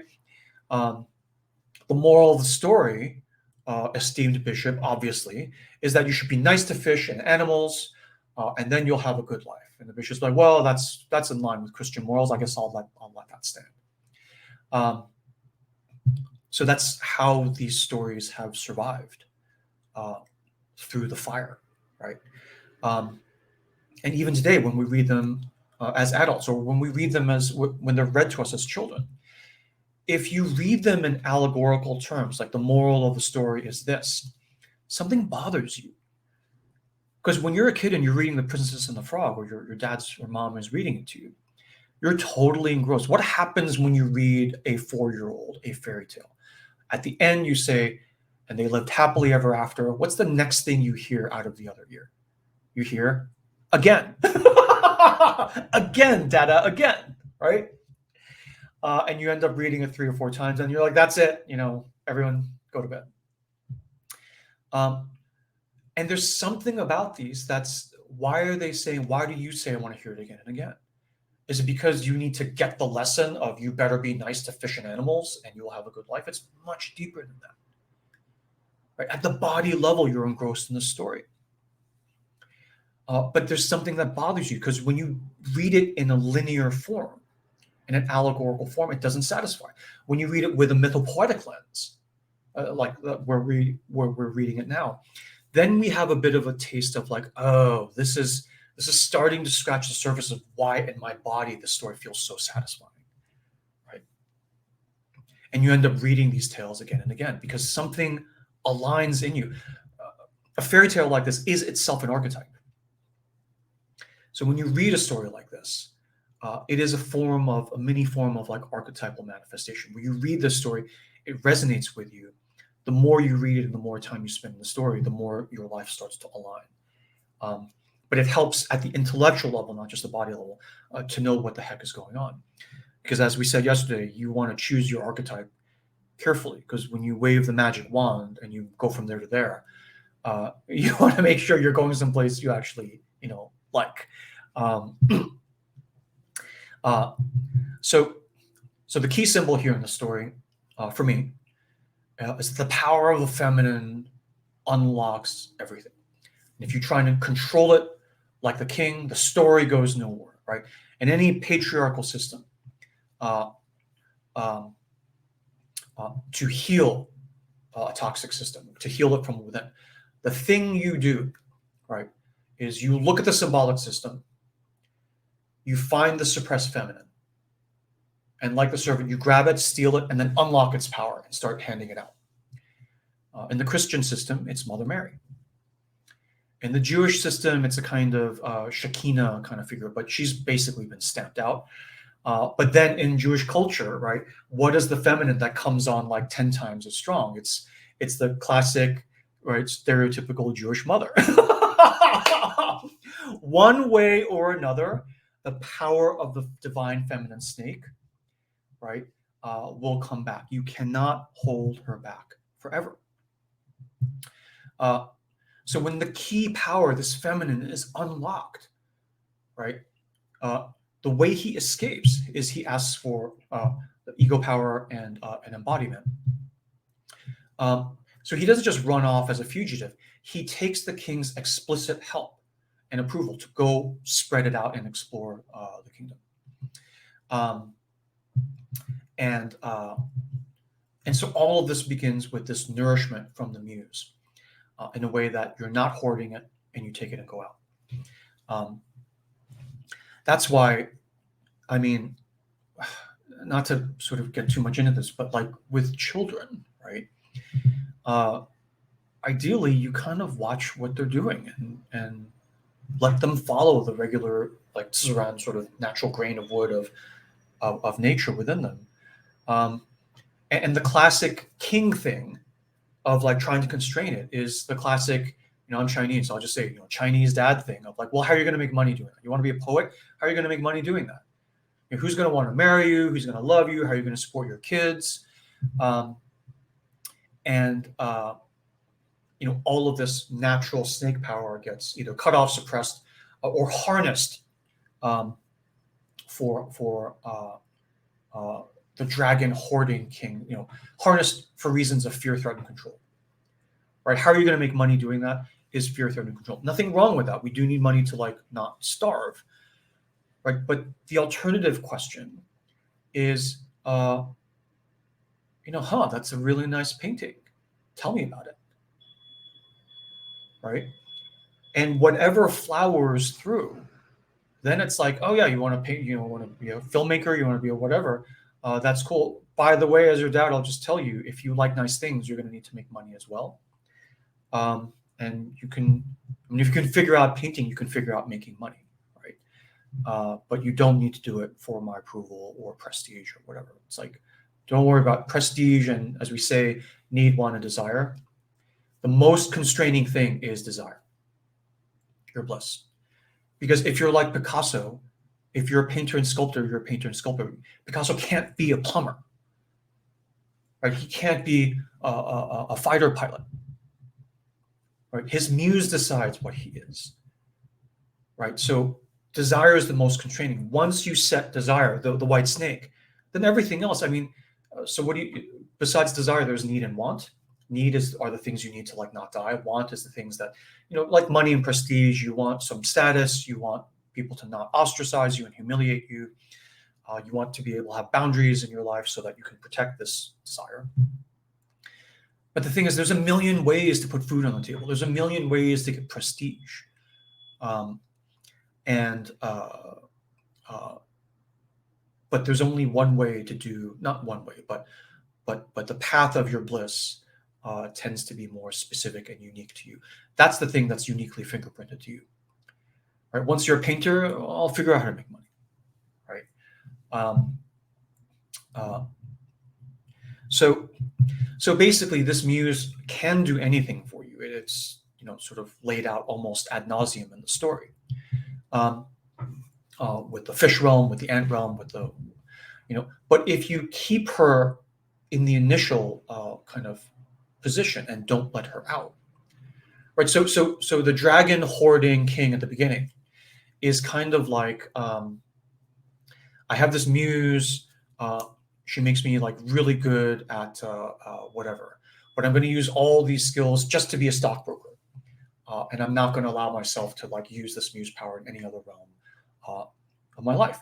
Right? It's like, and there's nothing wrong with making money being a stockbroker, but if you use your power of vision and whatever just for that, it's kind of like you're taking the Ferrari within you and you're using it to tow a trailer, right? It'll work. The Ferrari's basically got an engine like a truck, but that's kind of not what it's really meant to do. Right? So anyway, so the key to everything, right, is to find this hidden white snake muse within you that you're hiding from yourself, and then sort of sneak a little piece of it to the part of you that's going to go out and spread it around. And when you get it out there, everything starts to blossom. Right? Okay, so those are the notes I had. We're at 11:40. Gary, do you want to anything to add?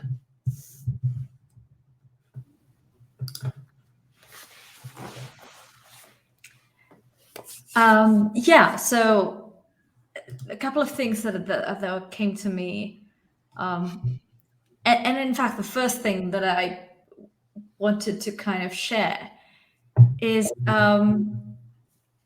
in a funny way, we talk so much about bliss, right?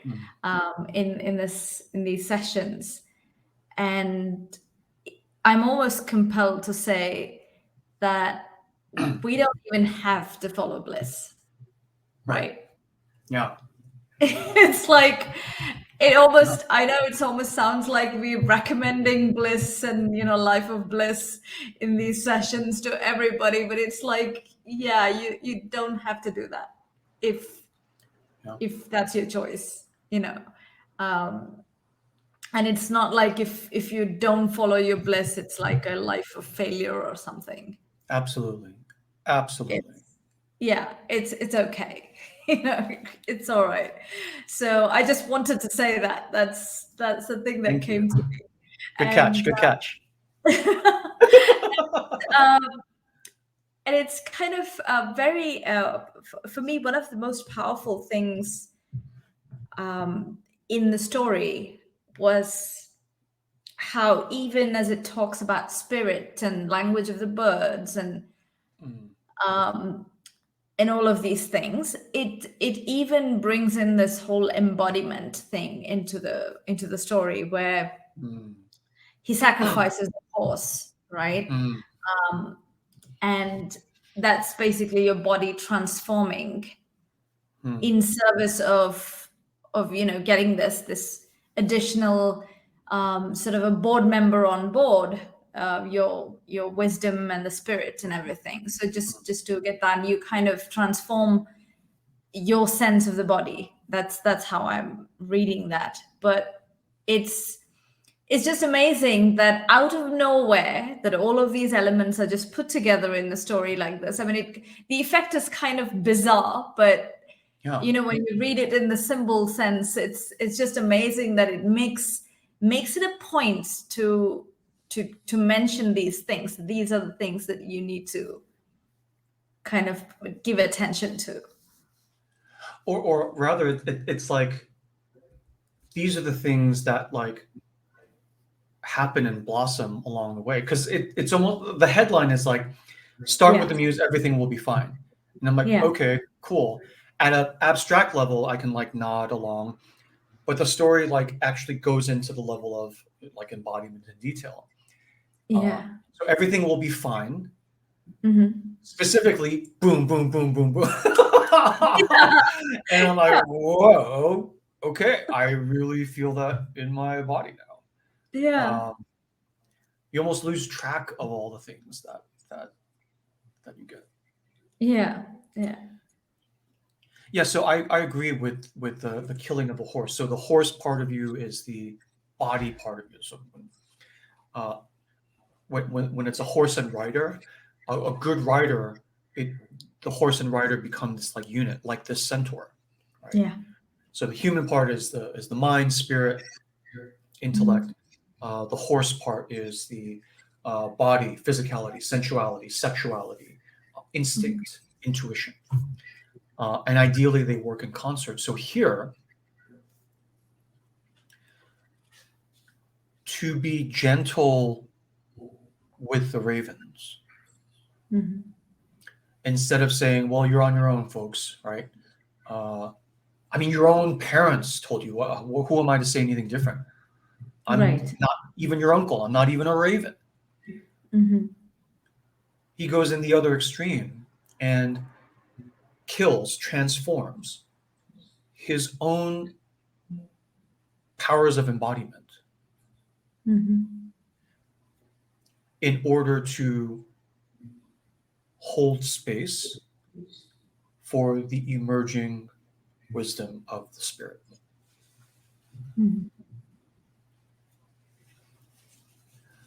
Said another way, it's like, haven't I done enough therapy? Haven't I like read enough self-help books? Haven't I like meditated and done yoga enough? It's like, and there's a voice in you that's like, okay, are we done yet? Can we like get on with life now? Right? And we can be forgiven for saying it's like, we're under the industrial worker model. Like, time is money. We got to move. What is the point of spending all this? What is the linear result, return on investment of all this time we've spent?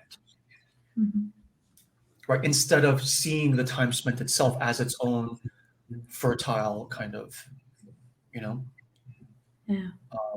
mean, the linear form says life is a race and we want to get to the end point as soon as possible. The cyclical says life is a dance. Right? And the pleasure is in the sort of circumambulatory track around the dance floor. That is the point, if you will, of the dance. It's not to get to a certain point on the dance floor the fastest. Otherwise, the fastest dancers would be considered the best dancers. And that's not the case. Right? So here he willingly sacrifices and transforms his current sense of his body. Right. And this is what is used to nourish and hold space for the raven. So it's like, yeah, we have done a lot of this. We have done a lot of yoga. We have tried a lot of things. Some of it has worked really well. And do we really need more wisdom? Do we really need to sort of try another thing, talk to another friend, sit and reflect, interview another board member? No, we don't have to. We can let the ravens go. They'll probably do fine on their own. But for no good reason, at a desire level, you say, I will invest time in my body for the nurturing of this wisdom for no good reason. Yeah. What are you going to get in return? What are the ravens going to give you? Nothing. Why are you doing it? Because I want to. Go away. Go away. Yeah. Right. So it's almost like this escalation of like, because you're like, well, it didn't cost him anything to like flip the fish back into the ocean. Okay. So he had to like change his life path a little bit to avoid the ants and hold space for them. And for wisdom of the spirit, right? It's this next level of like commitment where it's like, no, I'm not just going around or like stopping to help you. I'm like making a major investment and still for no good reason. Yeah. Right. And so why would you do that? And you look at the arc, it's like the only thing that makes him different from anyone else is the white snake at the beginning. Yeah. So in the beginning, you're like, well, I'll just try my hobby and spend a little more time writing poems or whatever. And, 3 or 4 chapters into the story, you're like changing your job. You're like moving your whatever. After a while, the muse has like escalated, not with threat, but it's like you like it. So you keep doing more and more. This is the nature of our bliss. In the bliss program, we actually have an explicit warning where we say that we call it the rule of 20%. Because you're like, oh my gosh, like writing poetry, if I did this full time, I would actually starve. Like, okay, that's fine, right? The rule of thumb is like, don't go over 20%. At 10%, you're good. Stay there. Continue working your regular job. Carry on for the rest of your life. That's already an incredible life. You don't have to be 100% bliss, right? Not everything in your life has to be like doing your taxes. Gassing up your car do not have to be blissful, right? Yeah. The typical person, through just accidental, whatever, unconscious, whatever, is at about 1% bliss, about 15 minutes a day. If you go to 10%, you have already 10 extra quality of life. That's already Olympian. Yeah. Compared to like the experience of every human who has ever like walked the earth in human history. Okay, so 3% is plenty. But the warning is if you get close to 20%, once you hit 20%, there's something about it that's a tipping point that between 20 and 90%, it's this like acceleration. And if you don't want that to happen, stay the heck away from 20%. And do it however you want. You are the sovereign of your life. What else? Yeah. And the other thing that really kind of came out to me, when we were discussing the story was there is this act of stealing the white snake right at the beginning of the story where the young man kind of takes the dish away, finds out what is in it, and he steals this white snake and eats it. And immediately he has this amazing superpower, this wisdom that comes to him. And in parallel, I kind of was reminded of the story of the Fisher King. We've not done it in the sacred space, but elsewhere. Where Antipas is wounded when he finds like a campsite, a fishing campsite or something, and he kind of goes and eats the salmon which is there. Which does not belong to him. He's not fished for it, and it's just lying there, and he tastes it, and immediately gets so badly wounded, right? And he's kind of trying to heal himself, but he can't, and he's badly sort of in pain and wounded for the rest of his life, and until he heals himself. So that's a whole story. But also that in order to soothe his pain, he spends his time fishing in the lake. Right. Right. But it was initially like eating fish that wounded him so badly, right? So it kind of contrasting that with this story, I was like, wait a minute, was he supposed to be wounded because he ate something that didn't belong to him? Yes. I remember. Yeah. Right? So I had that question. Why didn't he get wounded? Why was it like so, like you said, so easy for him? Why did it work out for him? Yeah. So the contrast for me here, I remember this. Thank you. Is that in the case of the young fisher king on Fortas, right? He wasn't ready. Right? He's wandering. He stumbles on the campsite. He doesn't actually steal the salmon. Yeah. He sees it. It's like tantalizing to him. And in the version of the story I'm thinking of, he reaches out to touch the salmon. It's too hot. And he burns his finger on the salmon. And when he burns the finger, he puts his finger in his mouth and gets a little bit of the salmon that way. And that is what wounds him. It's basically a wound of castration. So the inner masculine has lost its generative power. There is no happily ever after with the princess because he's basically castrated. Anytime in a myth you hear of a wound of the thigh, like Odysseus' wound of the thigh, it's a euphemism for castration. And that means the generative power of your own inner masculine, regardless of your external gender, has been cut off. And so it's like this thing of like you start meditating, and in the first couple of months you have this like blowout experience, but it's too much for you, right? You weren't ready for it. It's almost like a sort of gift test of the gods to see how you handle it.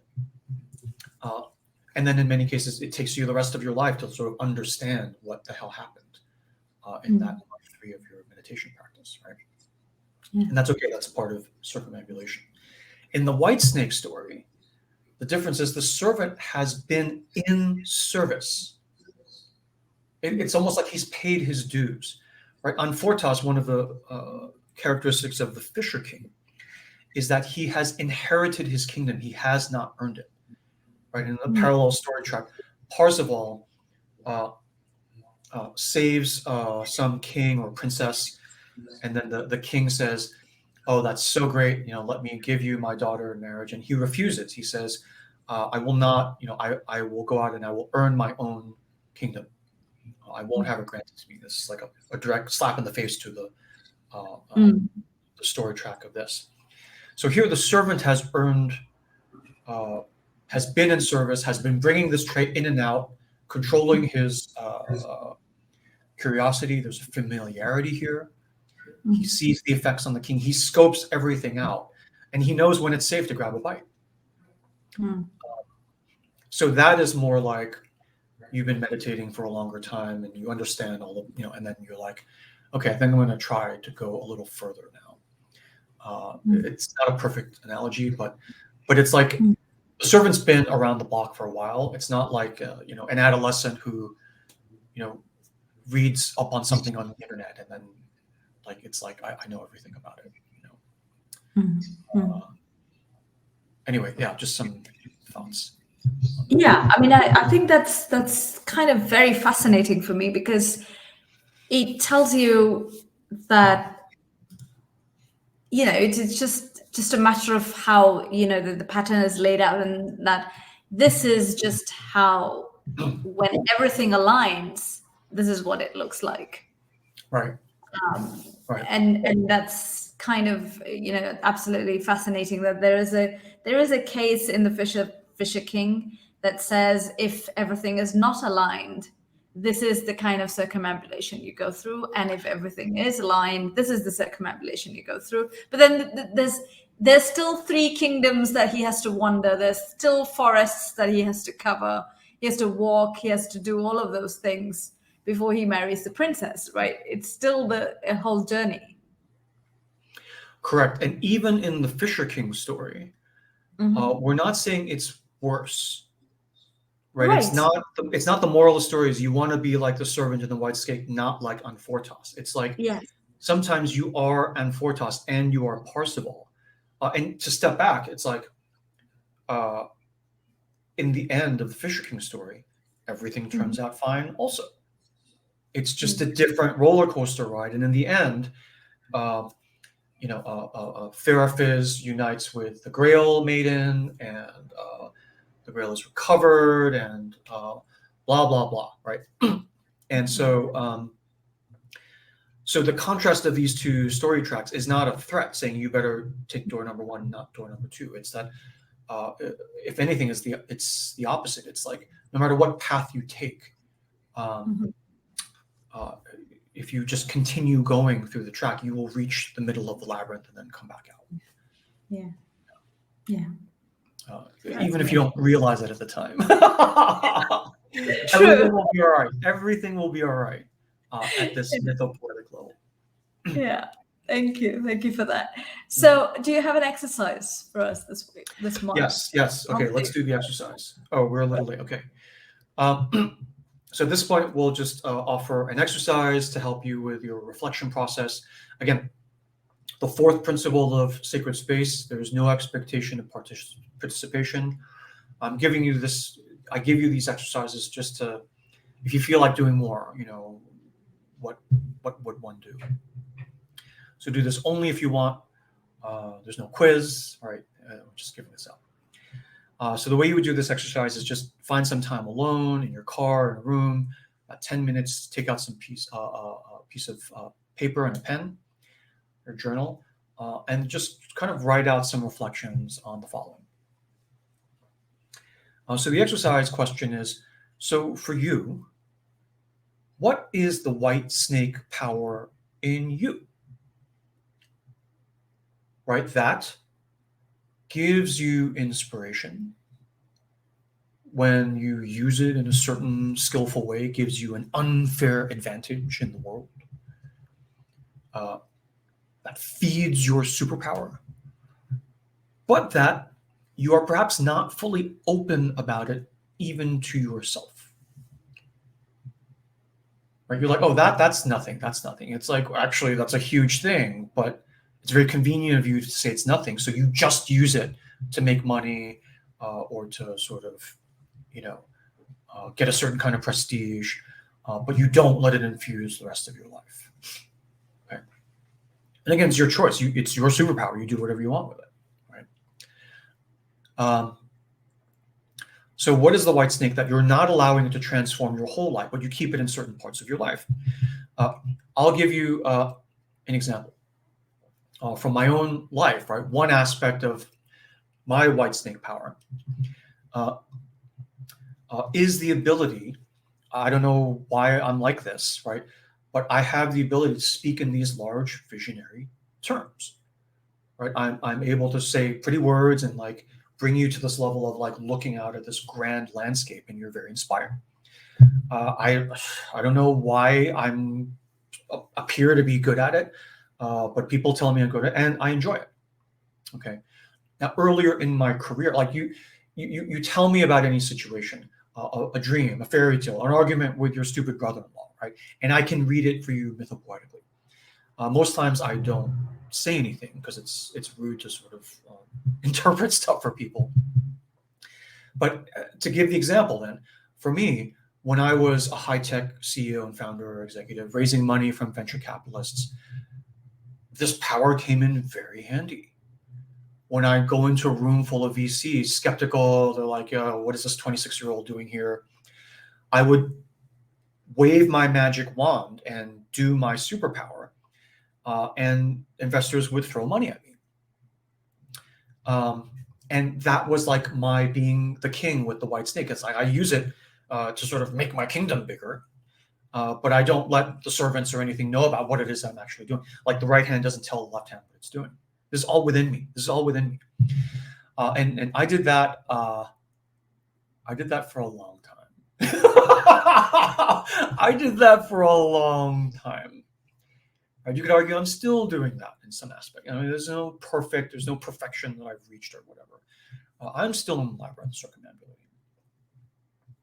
So that was the king eating the white snake all for himself.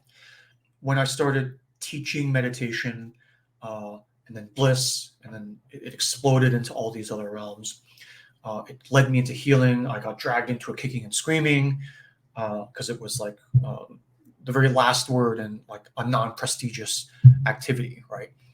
For a high-tech dude like me to be doing.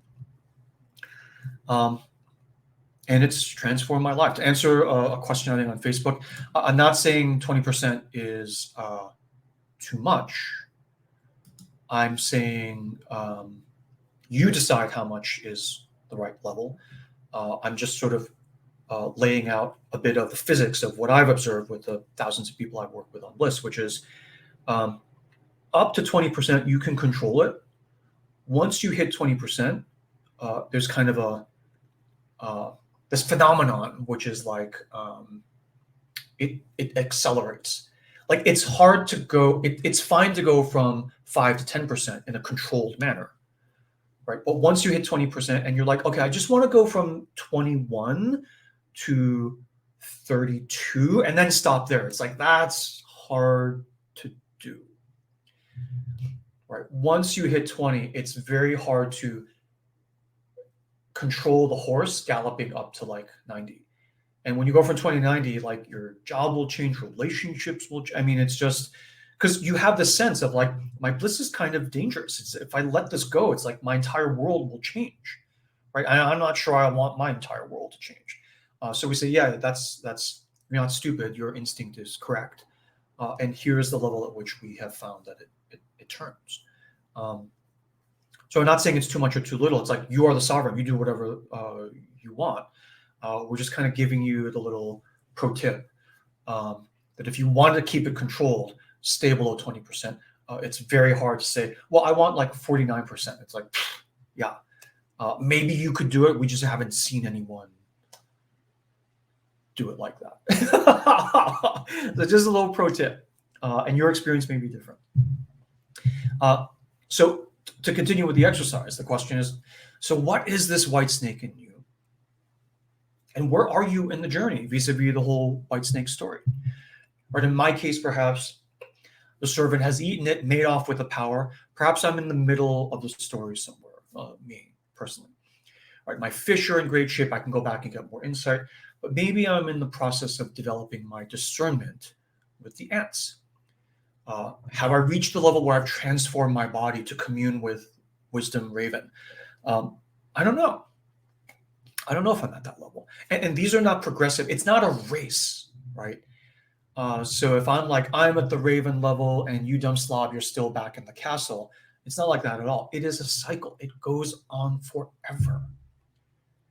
Right? After I reach my princess, I will go back and be the king that's gripping too tightly onto like this next level of white snake, perhaps, right? So it goes on forever, and that to me is a feature. It's not a flaw. There's no apocalyptic ending. You get spring, summer, winter, fall forever if you protect it, right?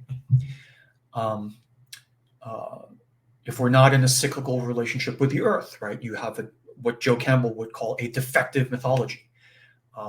Straight line. The earth is cyclical. You're treating it as straight line, and the earth will end up dying and transforming and no longer support human life, right? Because in your myth, everything is linear and patriarchal. The feminine, the body it's disembodied. You're exiling all of that. And in that kind of situation, you would like ideally to rebalance. Right? You would ideally bring back the feminine, not because it's better than the masculine or vice versa. It's like we have not enough feminine. I mean, in the Catholic tradition, it's like women can't even be priest authority leaders. Mother Mary is not a goddess. She's just the vessel. She's the mother of God and the wife of God, although we don't talk about it like that. And yet she can't be a full goddess. So it's like, if it weren't so tragic, it would be comical, right? It would be comical. So we're not saying one is better, but it's like, if it's that lopsided, the way to balance it is to bring in more feminine, bring in more embodiment, because you want every part of you on the field playing. I don't want to just go onto the battlefield with my ravens. I want the ants. I want the fish. I want the ducks. I want everyone. Why wouldn't I? So we like to up the dial on the feminine, up the dial on body, you're feeling, to get the Ouroboros, the double Ouroboros, into some kind of balance again. And then it will unbalance again, and then we'll have the fun task of trying to get it back into balance again. And that's okay. So that's the exercise, to reflect on what that may mean for you in your life, and for the life of the world around you that you inhabit. Okay, so that's it. That's it for our session, and I'll go ahead and close Sacred Space. So our next session is next month. Let me just give you the link now in case you want to just sign up and get the system notifies you. And here's the link on Facebook. It's free, open to the public. Feel free to invite friends, loved ones to watch with you, only if you want. And I'll go ahead and close the session. So I hereby close this session of our shared sacred space. Thank you for holding this space with me and with us. And thank you for sharing the nourishment, the emotional nourishment, and the spiritual nourishment of the shared sacred space together. I give you my blessing. Go in peace, bestowed with blessing, free of fear, free of threat, and free of the undue control of others. Have a great day, have a great week and a great month, and I will see you all in the next session. Happy Sunday.